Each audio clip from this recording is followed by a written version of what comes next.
Assalamualaikum warahmatullahi wabarakatuh. Alhamdulillahi wa kafa wa sallallahu wa sallama ala nabiyyihil mustafa wa rasulihil mujtaba wa ala alihi wa ashabihi ahlul birri wal wafa. Asyhadu an la ilaha illallah wahdahu la syarika lah wa asyhadu anna Muhammadan abduhu wa rasuluh la nabiyya ba'dah, amma ba'du. Allahumma la ilma lana illa ma 'allamtana. Allahumma 'allimna ma yanfa'una wanfa'na bima 'allamtana wa zidna ilma. Allahumma amin. Bapak Ibu saudara-saudari kaum muslimin, jamaah yang dimuliakan oleh Allah Azza wa Jal. Pada pertemuan kita di Zuhur Rabu pekan yang lalu, kita telah menyebutkan dalil dari Al-Quran yang menunjukkan bahwa di akhirat kelak orang-orang yang mentauhidkan Allah Tabaraka wa Ta'ala akan mendapatkan keselamatan dari Allah Tabaraka wa Ta'ala. Baik keselamatan berupa mereka dapat masuk surga dan disegerakan itu buat mereka tanpa ditegakkan hisab dan tanpa tersentuh oleh azab. Kemudian mereka yang belum menyempurnakan penegakan tauhid dalam hidup mereka, orang-orang yang lemah keimanannya, yang juga terjatuh dalam perbuatan maksiat dan dosa, maka Allah Tabaraka wa Ta'ala menegakkan keadilan. Mereka akan dimasukkan ke dalam neraka sebanyak dosa dan kesalahannya. Lalu kemudian dengan rahmat dari Allah, kemudian keutamaan dari tauhid yang ada di dalam hati mereka, terbukti dalam amalan mereka, meskipun belum sempurna, belum terlaksana dengan sebaik-baiknya, Allah keluarkan mereka dari neraka, kemudian memasukkan mereka ke dalam surga. Mereka ditegakkan hisab, mereka terkena azab, tapi tidak kekal di dalam neraka. Keluarnya mereka dari neraka di antaranya, kata para ulama, berkat syafaat dari Nabi SAW dan juga karena keimanan yang ada dalam hati mereka, walaupun itu sebesar zarrah, sebesar biji sawi. Kemudian golongan berikutnya, ma'asyiral muslimin, mereka tidak beriman kepada Allah, mereka tidak mentauhidkan Allah, mereka bahkan menyekutukan Allah Tabaraka wa Ta'ala, menjadikan tandingan dan sekutu buat Allah Tabaraka wa Ta'ala dalam ibadahnya. Mereka orang-orang kafir. Allah Tabaraka wa Ta'ala menetapkan mereka yang berada di atas kekufuran dan mereka juga meninggal di atasnya, berbuat syirik, tidak bertaubat dan meninggal di atas kesyirikannya, maka mereka dimasukkan oleh Allah Azza wa Jalla ke dalam neraka. Wal'iyadzubillah, kita berlindung kepada Allah dalam keadaan kekal di dalamnya. Allah berfirman di dalam surat Al-Maidah ayat 72, innahu man yusyrik billah faqad harramallahu alaihil jannah wa ma'wahun nar. Barang siapa yang menyekutukan Allah dan dia tidak bertaubat darinya, Allah Tabaraka wa Ta'ala haramkan surga untuknya dan menjadikan tempat tinggalnya adalah neraka. Ma'asyiral muslimin, pembagian golongan-golongan yang telah kita sebutkan tadi dapat dilihat di dalam Al-Quran di surat Fatir, mulai dari ayat 32 hingga ayat 37. Lalu Bapak Ibu saudara-saudari kaum muslimin dan kaum muslimat, sebelum kita beranjak menuju kepada faktor keselamatan dunia dan akhirat yang kedua, mengikuti tuntunan Nabi sallallahu alaihi wasallam ada sebuah faedah yang tentunya kita berharap memberikan kepada kita nasihat yang berharga dan peringatan agar kita terus memperbaiki diri dan memperbagus ibadah kepada Allah Tabaraka wa Ta'ala. Surat Fatir ayat 32, firman Allah Jalla wa Ala, "Summa awrasnal kitaba alladhina astafaina min ibadina." Kemudian kami jadikan Al-Quran kitab yang kami wariskan kepada hamba yang kami muliakan mereka.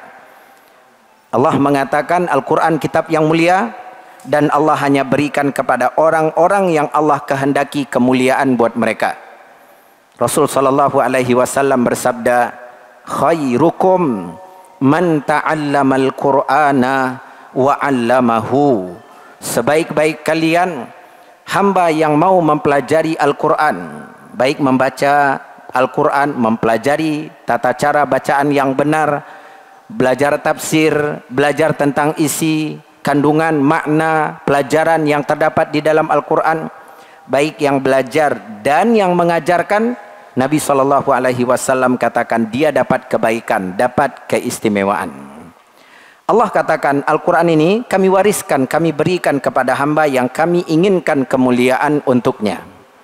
Lalu Allah mengatakan faminhum zalimun li nafsih wa minhum muqtasid wa minhum sabiqum bil khairati biidznillah. Di antara orang-orang yang kami berikan Al-Quran ini kepada mereka, terdapat pula beberapa golongan, beberapa kondisi dan keadaan dari mereka. Yang pertama, zalim kepada dirinya. Siapakah yang zalim kepada dirinya? Disebut oleh Al-Imam Ibnu Katsir rahimahullah, orang yang meninggalkan sebagian yang Allah perintahkan dan mengerjakan sebagian yang Allah Jalla wa'ala telah haramkan. Jadi sebagian yang diperintahkan dia tinggalkan, sebagian yang diharamkan malah dia kerjakan. Allah Tabaraka wa Ta'ala menyebutkan dengan ungkapan yang indah sambil memberi nasihat dan pengajaran kepada kita, orang itu adalah zalimun li nafsih. Dia zalim kepada dirinya.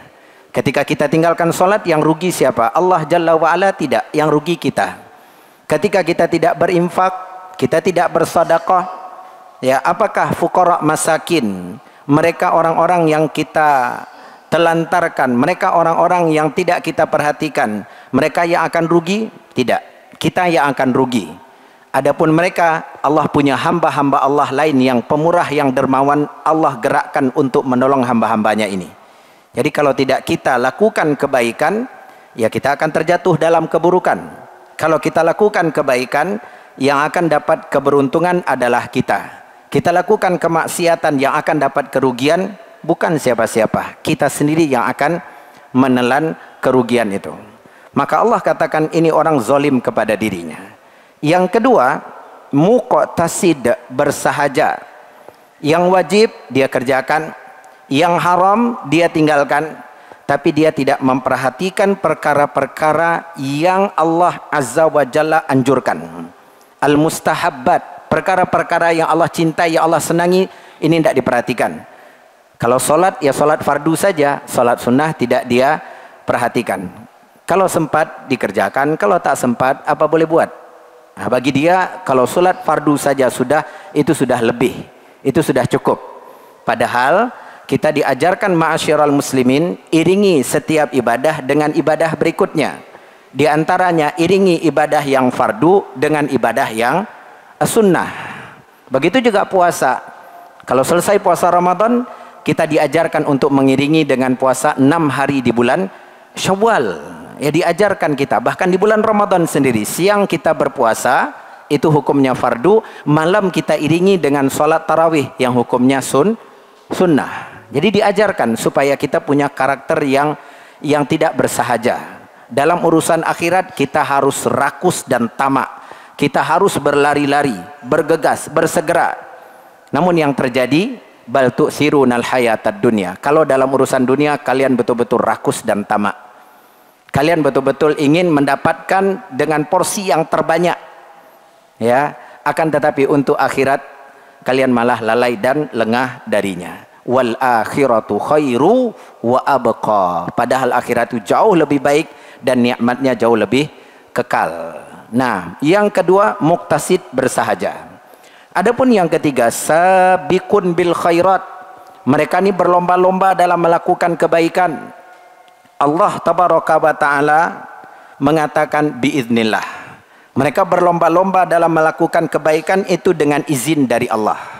Perhatikan, mereka yang berlomba-lomba dalam kebaikan, yang wajib dikerjakan, yang sunnah diperhatikan, yang haram ditinggalkan, yang hukumnya dibenci, al-makruhat, tidak Allah sukai, tidak Allah senangi, di bawah tingkatnya, di bawah haram, ini juga dia jauhi dan dia hindari.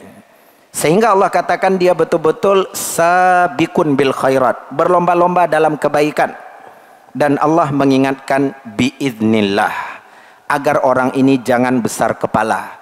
Dia mampu melakukan kebaikan dengan izin dari Allah. Dia mampu meninggalkan keburukan dengan izin dari Allah. Makanya ma'asyiral muslimin, tiga golongan ini merupakan gambaran dari karakter umat Muhammad sallallahu alaihi wasallam. Ibnu Abbas radhiyallahu taala anhuma berkata tentang menafsirkan surat Fatir ayat 32, hum ummatu Muhammad sallallahu alaihi wasallam. Yang disebutkan di dalam surat Fatir ayat 32 ini adalah tentang umatnya Muhammad sallallahu alaihi wasallam. Maka dari itu, Bapak Ibu saudara-saudari kaum muslimin, melalui ayat yang mulia ini kita jadikan sebagai nasihat dan perenungan. Kita berada di posisi yang mana? Adakah kita sebagian yang Allah perintahkan kita lalaikan, sebagian yang Allah Azza wa Jalla telah haramkan masih kita kerjakan? Berarti kita di pihak yang pertama yang banyak berbuat zolim kepada dirinya. Wa ma zalamuna walakin anfusahum yadlimun. Mereka berbuat seperti itu, berbuat dosa, mereka tidak menganiaya kami, mereka tidak membahayakan kami, kata Allah, tapi mereka membahayakan diri mereka sendiri. Bukan kami yang ingin memasukkan mereka ke dalam neraka, tapi mereka yang menyeret diri mereka sendiri untuk jatuh ke dalam jurang neraka. Yang kedua, atau kita orang yang bersahaja kaum muslimin, yang bersahaja, merasa kalau sudah melakukan satu kebaikan, sudahlah. Melakukan sebuah amalan fardu kita rasa itu sudah lebih daripada cukup. Maka ma'asyiral muslimin, orang yang kedua disebutkan oleh para ulama di akhirat kelak, Allah tabaraka wa ta'ala tegakkan hisab, hisaban yasira, hisab yang mudah tapi tetap berat baginya, di mana Allah mencari, memerintahkan para malaikat, coba lihat, ada amal kebaikan dia, letakkan di atas timbangan.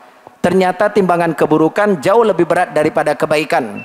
Allah mengatakan, coba lihat, apakah dia punya amalan-amalan sunnah? Adakah amalan-amalan sunnah dia kerjakan? Baik itu sholat atau amalan yang lain. Kalau ada, ambil amalan sunnahnya itu, letakkan di atas timbangan untuk memberatkan. Bayangkan ma'asyiral muslimin, kalau masih hidup kita di dunia, kita masih bisa menggesakannya, mengupayakannya. Selesai sholat zuhur nih kita iringi dengan ba'diyah. Nanti masuk sholat asar, sebelum sholat asar ada 2 rakaat. Yang Nabi SAW katakan, rahimallahu mra'an shalla qoblal asri rak'atain atau kama yaquluhu alaihi salatu wassalam. Semoga Allah merahmati orang yang sholat sebelum sholat asar 2 rakaat. Memang tidak termasuk di dalam list sholat nafilah, qobliyah dan ba'diyah. Tapi lihat, ada keutamaan doa Nabi SAW di sana. Semoga Allah merahmati. Tidakkah kita yakin Rasul SAW doanya mustajab? Ya, doanya mustajab. Dan itu didoakan untuk siapa yang mau sholat 2 rakaat sebelum sholat asar. Kita iringi kaum muslimin. Jangan bersahaja. Timbangan kebaikan kita akan berat di hari kiamat kelak setelah amalan fardu lalu diletakkan amalan sunnah. Kalau di dunia masih bisa kita upayakan. Kalau di akhirat kemana hendak kita cari? Hari itu adalah hari penghisapan, tidak ada lagi hari untuk beramal. Dan yang ketiga, semoga Allah memberikan taufik kepada kita untuk menjadi bagian dari mereka. Yang fardu kita kerjakan, yang sunnah kita perhatikan, yang haram kita tinggalkan, perkara-perkara yang makruh semoga Allah beri kita kekuatan untuk menjauhi dan meninggalkannya. Wa sallallahu wasallam wa baraka wa an'am ala nabiyyina wa habibina Muhammad wa ala alihi wa sahbihi wasallam walhamdulillahi rabbil alamin. Barakallahu fikum jami'an. Wassalamu alaikum warahmatullahi wabarakatuh.